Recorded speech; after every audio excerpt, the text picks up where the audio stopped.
नमस्कार, आदाब, सत श्री अकाल। मैं अमनदीप वालिया और आप देख रहे हैं अमनोपीडिया। आज हम फिल्म का रिव्यू स्टार्ट करने से पहले एक बात मैं आपसे कहना चाहूँगा, हर हर महादेव। जी हाँ, महादेव का जयकारा लगा है तो आप समझ गए होंगे कि हम किसी इस तरह की फिल्म की बात कर रहे हैं जो कहीं ना कहीं देश की संस्कृति को, हमारे देश की गौरवशाली गाथा को दिखाने वाली है। हम बात कर रहे हैं एक फिल्म की जिसका नाम है केसरी वीर। जी हाँ, केसरी वीर एक फिल्म नहीं है, वो एक ट्रिब्यूट है उन वीर योद्धाओं को जिन्होंने इस माटी के लिए, इस देश के लिए, इस धर्म के लिए, इस धर्म की रक्षा के लिए अपना सब कुछ कुर्बान कर दिया है। केसरी वीर एक ऐसे हीरो की गाथा है, ऐसे एक वॉरियर की गाथा है जो कहीं ना कहीं इतिहास के पन्नों में सिमट कर रह गया या फिर गुमनाम हो गया है। हम बात कर रहे हैं हमीर जी गोहिल जी की।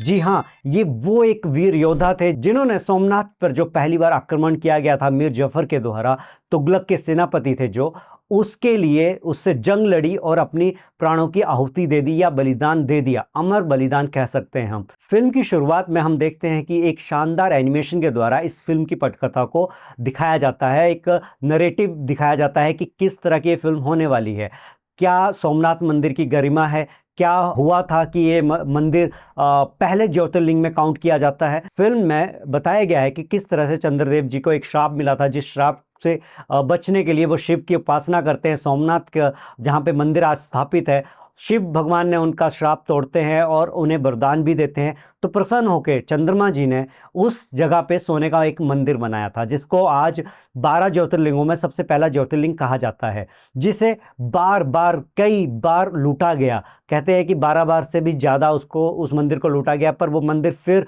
हर बार खड़ा हुआ। फिल्म की नरेशन में ही बताया गया है कि किस तरह से 1947 में जब देश आज़ाद होता है तो हमारे जो सरदार वल्लभ भाई पटेल थे, उस समय गृह मंत्री थे, तो किस तरह से वो इस मंदिर को फिर से स्थापित करते हैं और वहाँ पे हमीर जी गोहिल की प्रतिमा को भी स्थापित किया गया है, जो कि इस मंदिर की रक्षा में अपने प्राणों की आहुति देते हैं।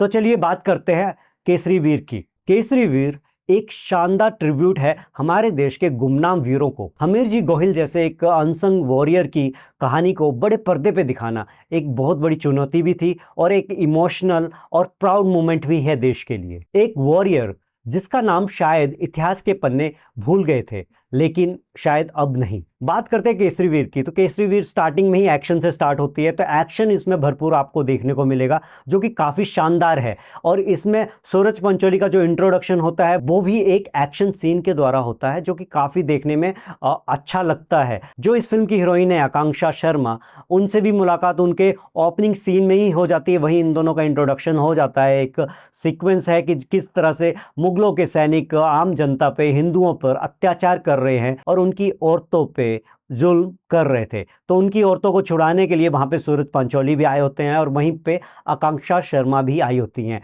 सूरज पंचोली जो कि हमीर जी की भूमिका में है, वहीं पे आकांक्षा राजन की भूमिका में दिख रही हैं, जो कि एक भील लड़ाके की बेटी का कैरेक्टर प्ले करने वाली हैं इस फिल्म में। फिल्म स्टार्टिंग में 20-25 मिनट अपने आप को इस्टेब्लिश करती है, कैरेक्टर्स को इस्टेब्लिश करती है, काफ़ी अच्छे तरीके से वो दिखा पाती है कि विवेक ओबरॉय किस तरह के क्रूर सेनापति हैं। वो, उनका नाम है मीर जफर, जो कि तुगलक के सेनापति हैं और बहुत ही खतरनाक और क्रूर है। वो किस तरह से हर जगह तबाही मचा कर आ रहे हैं और क्यों उनका अगला निशाना सोमनाथ होने वाला है, वो भी फिल्म देख के आपको समझ में आएगा। बात करते हैं सुनील शेट्टी की, तो सुनील शेट्टी को भी ओपनिंग सीन में दिखाया गया कि वो शिव की आराधना में बैठे हैं और किस तरह से वहाँ के सैनिक, हालांकि वो सब ड्रामेटिक लगा, बीएफएक्स और अच्छा हो सकता था, बेहतरीन हो सकता था, फिर भी बट इस तरह की फिल्म देखने के लिए वो काफ़ी हद तक एक जायज़ है। फिल्म की थीम बहुत कलरफुल है, काफ़ी चटक रंग दिए गए हैं। म्यूज़िक की बात करें तो म्यूज़िक काफ़ी हद तक गुजराती फोक को दिखाता है और ऐसा कोई ख़ास गाना नहीं लगा मुझे, बट एक देश प्रेम का गाना है जो कि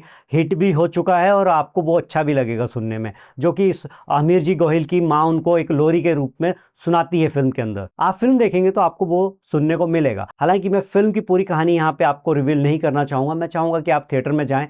ऐसी फिल्मों को मौका देना चाहिए जो कि हमारे देश की गौरवशाली इतिहास को दिखाने में एक कोशिश कर रहे हैं। बहुत कम फिल्म मेकर हैं या एक्टर्स हैं जो इस तरह का जोखिम उठाना चाहते हैं। चूँकि ये चौहान स्टूडियोज पहली बार एक फिल्म प्रोड्यूस कर रहे हैं, कन्नू भाई पटेल जी इसके प्रोड्यूसर हैं, और प्रिंस धीमान जो इनका डायरेक्शन है ये काफ़ी काबिल तारीफ़ है। सूरज पंचोली चाहते तो कोई भी रोम कॉम या हल्की फुल्की कॉमेडी वाली फिल्म या फिर जो कि आजकल ट्रेंड में स्टोरीज चल रही हैं वैसी फिल्म कर सकते थे, बट नहीं, उन्होंने एक ऐसी स्क्रिप्ट को चूज़ किया जिसके करैक्टर के बारे में इतिहास में कहीं लिखा हुआ नहीं है ज़्यादा।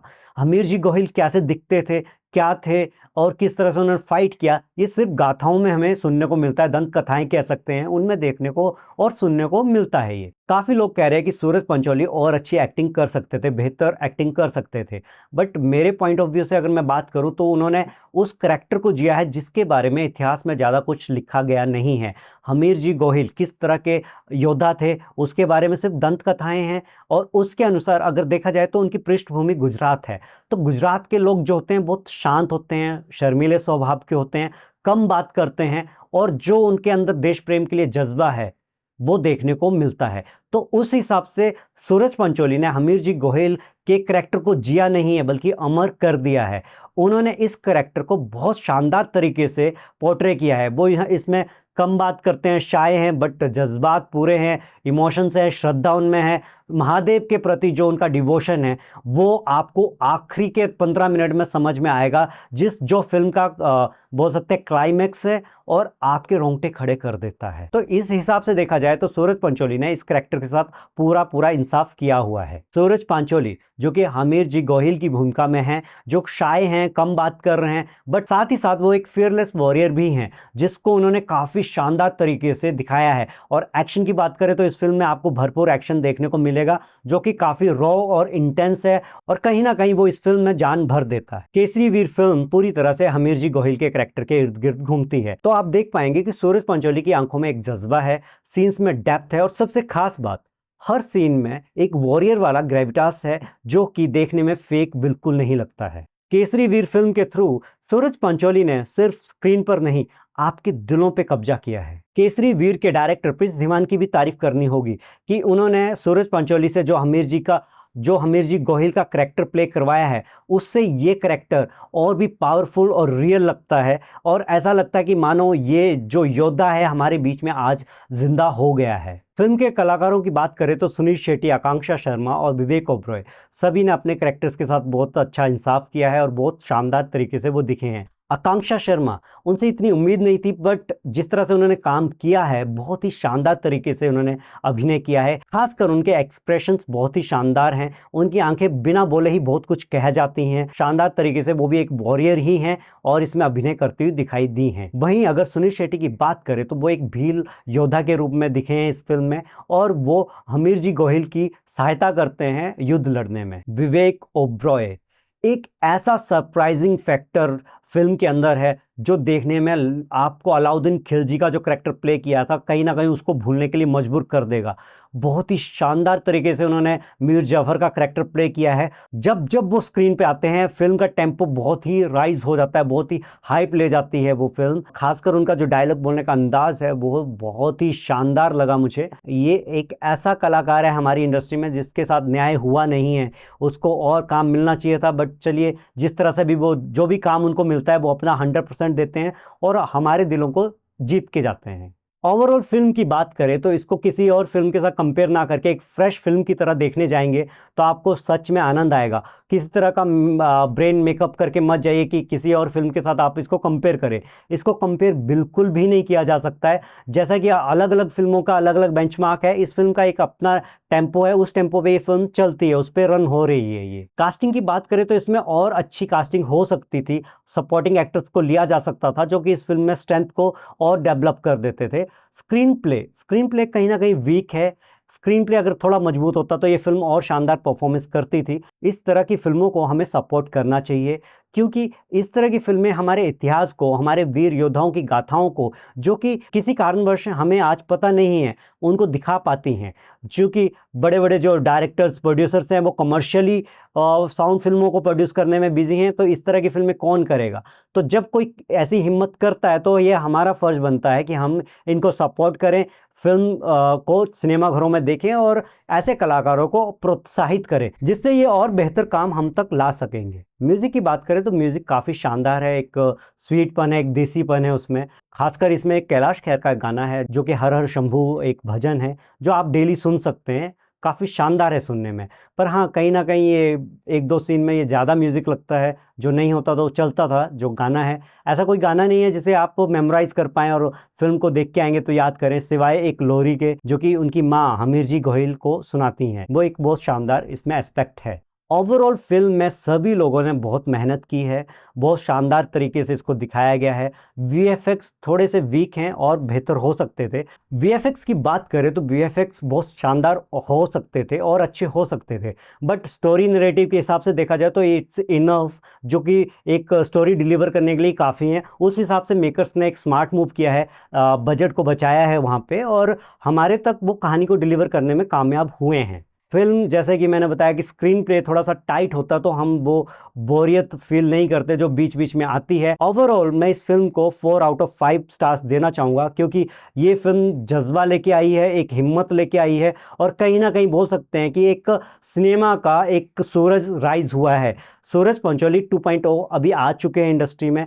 आप उन्हें किस तरह से देखते हैं, उनके अभिनय को किस तरह से समझ पाए हैं, आपको केसरी वीर में सूरज पंचोली किस तरह से अभिनय करते हुए लगे हैं, आप कमेंट बॉक्स में लिख सकते हैं। जो भी आपके विचार हैं, ये कमेंट बॉक्स आपके लिए ही बना है। जो फिल्म देखने जाएगा वो आखिरी के 15 मिनट बिल्कुल मिस मत कीजिएगा। आखिरी के 15 मिनट ही पूरी फिल्म को बयां करते हैं, पूरी कहानी वहाँ पे सम अप होगी और वहीं से आपको सारी चीज़ें समझ में आ जाएंगी, क्योंकि वहाँ पे आपको फील होगा कि एक्चुअल में उस समय क्या हुआ था, कि एक अकेला आदमी कितनी सेना से कैसे भिड़ा था। वो जज्बा क्या आज के लोगों में है हमारे देश के प्रति? अगर है तो उनको सैल्यूट करना चाहिए, और जिनमें नहीं है तो उनको ये फिल्म ज़रूर देखनी चाहिए कि देश के लिए, धर्म के लिए एक जो जज्बा होना चाहिए वो किस तरह का होना चाहिए, वो हमीरजी गोहिल जैसा होना चाहिए। जाते जाते बस मैं यही कहना चाहूँगा कि और भी फिल्मों के रिव्यू किए हुए हैं, ठग लाइफ का रिव्यू है, आप देख सकते हैं जाके, और आने वाले समय में और भी रिव्यू करता रहूँगा। बट आपको हमारी हिम्मत बनना पड़ेगा, मोटिवेशन करना पड़ेगा। ये अमनोपीडिया की टीम बहुत मेहनत कर रही है आप तक हर तरह के रिव्यूज़ लाने के लिए, तो आप प्लीज़ सिर्फ और सिर्फ एक काम कीजिए जिससे हमारी हिम्मत बढ़ती है। चैनल को सब्सक्राइब कीजिए, लाइक एंड शेयर कीजिए, बेल आइकन को दबाइए और इस वीडियो को ज़्यादा से ज़्यादा लोगों तक पहुंचाइए। मिलते हैं जल्द ही अगले रिव्यू के साथ, तब तक के लिए जय हिंद, जय भारत।